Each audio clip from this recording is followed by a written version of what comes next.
Welcome back. It's Doubling Down with Colin Sheehan. We've finally made it to the last daily double of the weekend for Breeders' Cup. We are hitting the Breeders' Cup Turf and the big one, the Breeders' Cup Classic. And I'm glad to be joined by the only guest that currently has 100% winning percentage on Doubling Down with Colin. It's El Hombre. We're back, baby. Let's do it, babe. This is a little. I hate to say that it's potentially anticlimactic as far as the daily double scene goes, but let's see if we can make some money again. I think there is an avenue. Well, we'll see what happens, but um, the turf race being the first leg does lead to some big money options here for sure. All right, so first leg we're looking at in this daily double is the Breeders' Cup Turf. This is probably where you're hopefully maybe going to find a price, knowing that you've got Flightline and Epicenter going in the Classic. And noticed I threw in Epicenter, probably giving a little hint of where I'm looking at. This isn't a double that I necessarily would recommend people play really heavily. If you are fading Flightline, then you do want to take a shot. If you're playing Flightline, you probably want to single maybe someone here and just hammer it, right? Like do a $20, whoever you like in this race, to Flightline and try. And that's how you can actually make some money on Flightline. Not take it 1-9. Maybe in the double you get 2-1, 3-1. Especially if you're taking one of these favorites. Where did you go here on this race? Well, because I'm not singling, I am going to single Flightline. Spoiler alert, but I am not going to single here because I am dodging chalk, at least somewhat. I'm gonna go 4 deep, and I'm gonna dodge what I think will be at least 2 or 3 of the favorites. I am gonna go first off the 2-horse Warlike Goddess. Just potentially the fastest horse out here. The Bill Mott, Joel Rosario combo, Ben Hott, 9-2 odds. That one scares me a little bit because this is the one where even if I hit this with a single on Flightline, I'll lose. But or I won't. There's, I guess, a potential to get a small profit. But the 4 is my next choice, Broom, who's 15-1, and I think we'll probably go off bigger than that. And I like this horse mainly because, especially if it's wet, if it does, there's an 80% chance of rain in the late afternoon, from what I heard earlier today. If that happens, I think that favors the Euros. Aiden O'Brien and Ryan Moore on the. I rad on Aiden O'Brien's horse.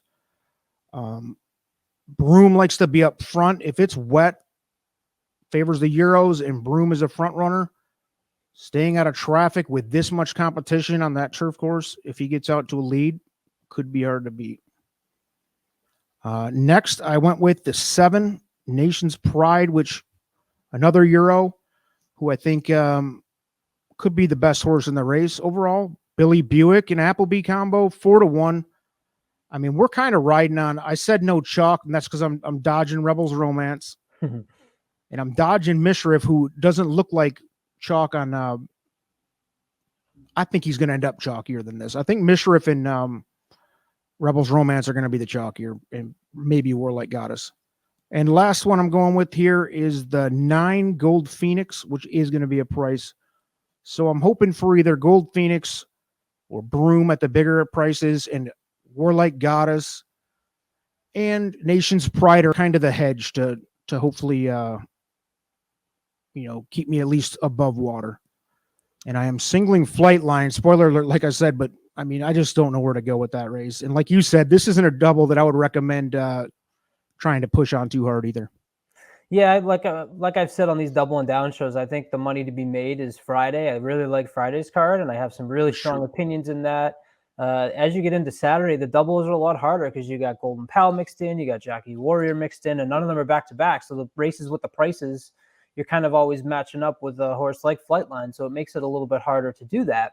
But that's the concept of the show, so we have to stay true to who we are and give out the nice $4 bet. So when they do miss it or lose money, they can't complain that they only lost $4. I also like Warlike Goddess. I mean, 12 races, 9 wins.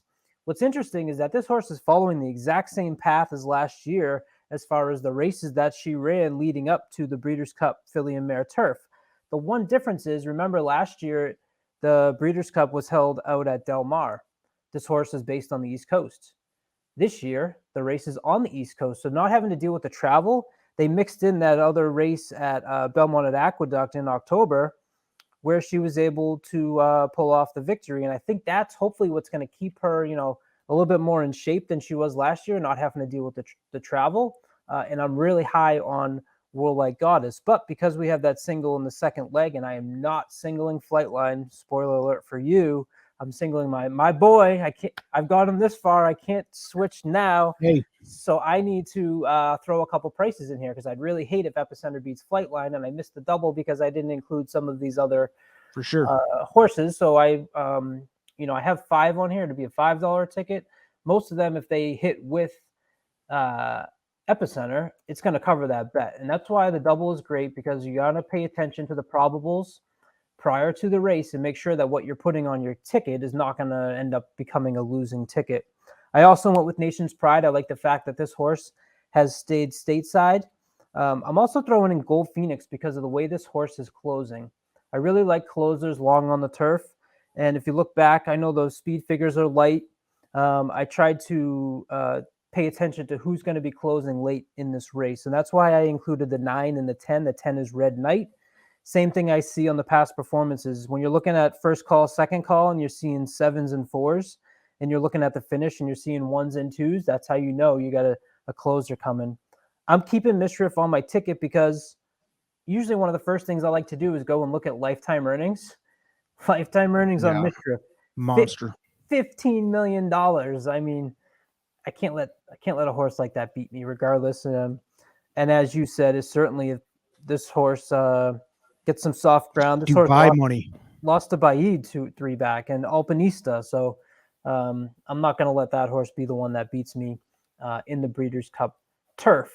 So then we move on to the big race of the weekend, the Breeders' Cup Classic. Me, you, and Matt did a round table on our best Breeder Cup Classics. Go back and check that out. What would make the Classic this year break into that top 5 for you? There's 2 things. If Flightline disappears and runs away in Secretariat's fashion, 1973 Belmont style, that would be a sight to see. Especially because I think this is a tough field, tougher field than, like, if you took Flightline out, this would be wild. This would be a wide open race, including Epicenter, who I do agree with you. I think is second best here. And I don't hate you for the singling of Epicenter here, because it's the only way you're going to legitimately make money. I just don't think it's going to happen. That's why I couldn't do it. I'm curious, where do you think Epicenter will end up going off at post time?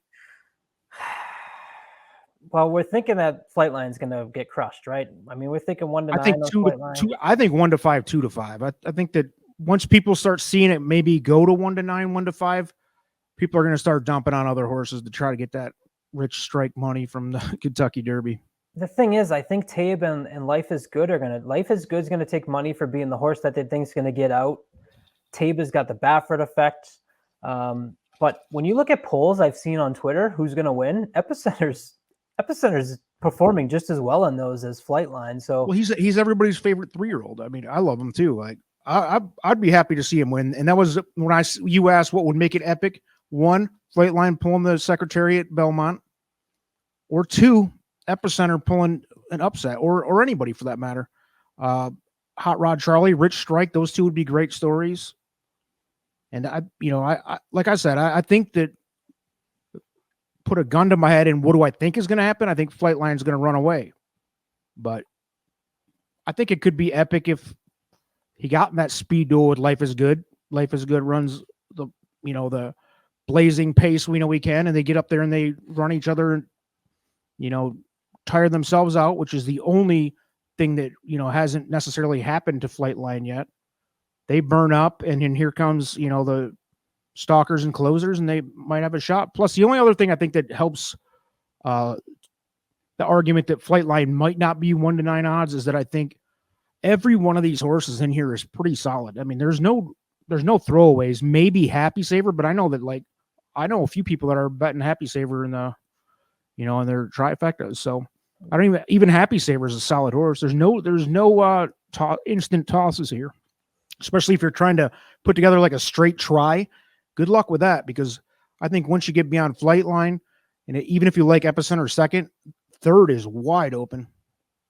And this All is of the these horses. last race of the Tour de Force, so that $100 trifecta exact is going to be something that's on, I know, 40 of our minds that are playing in that. Yeah. I'll go on the record here to let you know with this double. Look, I am a horse racing fan first before I am a gambler, and this is the exact kind of race that I just really look forward to. And look, I love Epicenter. I've loved him since the beginning. I thought he had the best races of the three, or the two, in the Derby and the Preakness when you're looking at the Triple Crown. He's continued to improve. His speed figures have continued to go on up. I tend to fall in love with a 3-year-old each year, and this year it's Epicenter. And so I'm putting him on my ticket because if he wins and I hit it, superb. I don't care about the money. I'll be more excited that he pulls off the upset. As a horse racing fan, I want to see Flightline. If Flightline smokes him by, whatever, and what smokes him, right? I mean, if he beats him by 5 lengths, this is a Breeders' Cup Classic against some of the 7 other best horses that we have. So, this is the legitimate best horses in the world besides, including Flightline. But I mean, it's not like this is a trash classic. This is a good classic field. It's real good, and I think it's Epicenter beating Flightline may knock Zenyatta off that top spot for me. It'll be close. I'll have to think about it, and we'll see how it plays out. That's a tough beat. So I don't know. Flightline might be your best bet. Speaking of your best bet, check out PlayUp Racebook right now. They're providing a 50% deposit bonus up to $250. So you deposit $500, they're going to throw in $250 for you.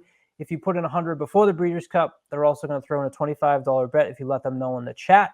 So be sure to take advantage of that. That's where I'm off to now. No more talking, El Hombre. It's all about the races. And me and you are going to be back on Friday or today providing coverage on all of those races. Put that $25 bonus on Epicenter to win, right? Oh, maybe. Well, I was disappointed to see G. Laurie not going to be running, because that probably would have been where my $25 go. I'm on Wicked Halo. Wicked Halo is the one that I'm very interested in, and that's probably where I'll put my free $25 bet. My free 25 is going on Annapolis to win the mile. I like it. At about 10-1, probably. We got some prices there for you. Good stuff. I will have some fun with this Breeders' Cup. Trust the Profits Breeders' Cup coverage is brought to you by PlayUp Racebook, the most horse player-friendly racebook in the industry. PlayUp Racebook is always your best bet.